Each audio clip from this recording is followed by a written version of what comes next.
I'm Merryl, and this is What is Happening and Why Astrology, looking at global events and the astro aspects and transits with each moon phase.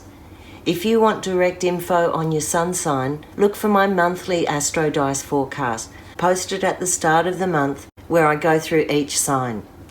Remember to like, follow, share and comment, and thank you. It really helps my channel. On January 7th, 2023, there's a full moon in Cancer, and it's chatty, social, getting ideas out and sharing the plans. It's a full moon, so we're seeing the closing of a chapter, or perhaps one where your emotional safety and your home life underwent changes or disruption. This week, you should be getting a definitive answer, or at least working with a strategy with common sense as the middle ground.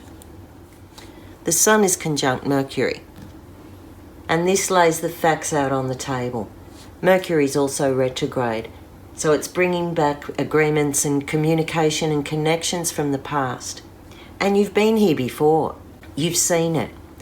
With this moon phase, you're ready to stand in a place of authenticity, and it means summoning up your power and drawing boundaries. Cancer is driven to protect what it loves, and there's a bunch of goodwill with this moon to remind you where you're appreciated, where you're valued, and where you need to self-care and use that as a top priority. The moon in Cancer is joined by Pallas. She's a goddess of war, but she uses precise intellect, strategy, and reason to solve conflict. She's not about the fight of the loudest or the strongest. She's about planning and craftiness. She's very clever. She uncovers injustice and demands fair play in competition. And Pallas has been involved in aspects and transits all through the Jan 6 investigations, and here in Australia, the Ben Robert Smith defamation case. The findings of the Jan 6 investigation have just been brought forward, and I would expect we'll also hear something of the judge's conclusions in that Ben Robert Smith defamation trial around this time of the full moon. When Pallas is in Cancer, she's investigating where laws, entitlements and assumptions have disadvantaged women, children and families. In the big picture, it's the protests in Iran and the right to education. It's homelessness, it's home ownership, it's equal pay for women. On a personal level, it's where you've tried every strategy from every angle, and now you're ready to step out of a battle and accept the problem may not be yours to fix. This whole episode is squared by Chiron over here in Aries. Have a look at the chart. You can see Chiron over here in Aries in this milder form of T-square going to the Sun and Moon. Normally with a T-square, we're looking at blocking energy and tension. But I feel with Chiron in this case, it's reached a point where the sting and the poison can't cut you in the same way it did in the past. If you need to retreat to your cave, you can do it now without feeling rejected or abandoned or cast out. This T-square brings up an internal conflict, and it shows you where you can overcome it and where you can see the battle was with yourself. This first part of Jan, you can let go of trying to prove yourself and just be yourself.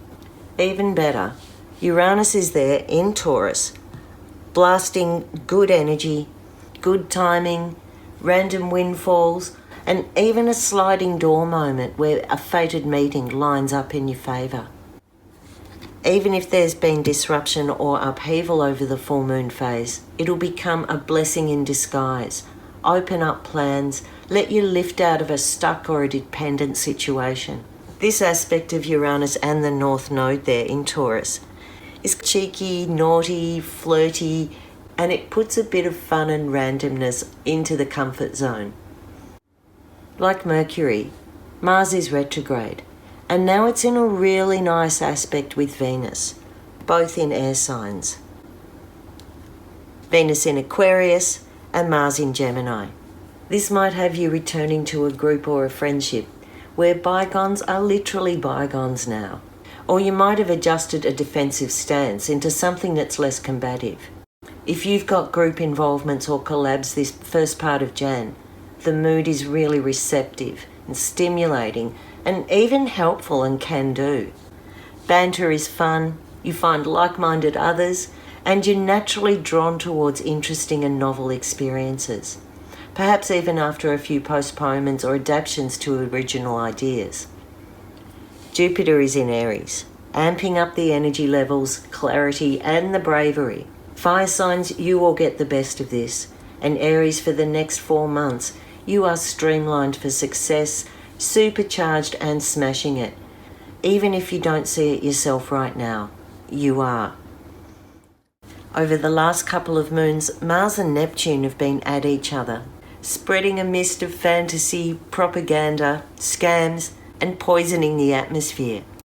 As they separated over that new moon period, in a very strange about turn, China lifted all its COVID restrictions. Putin finally called the Russian war on Ukraine a war instead of a mobilization. And snow cyclones hit America, leaving thousands without power or heating in some of the most extreme temperatures those places have ever reached.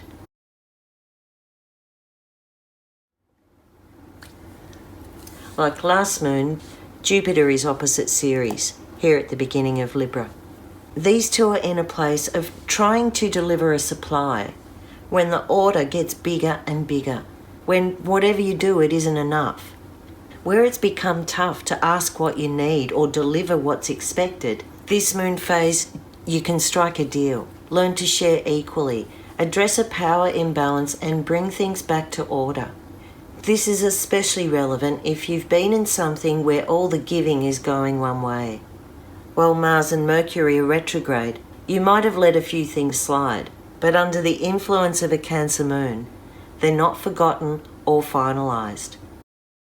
This moon, you're far more comfortable about a standoff or cutting off, conserving your strength, love and energy for where it lifts you rather than where it drains you.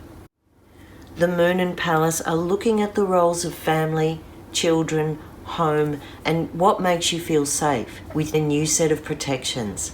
That protection is your ability to see the truth and to know what is reasonable and when to let go. This Cancer full moon can bring back people from the past. It can bring back cycles that you've seen 100 million times before. But this time you've grown strong and resilient about a particular issue. And although Cancer finds it hard to let go, that's exactly what you're going to be doing. I'm Merryl Key, and this is my Mystery School. Thanks for watching, and remember to like, follow, comment and share.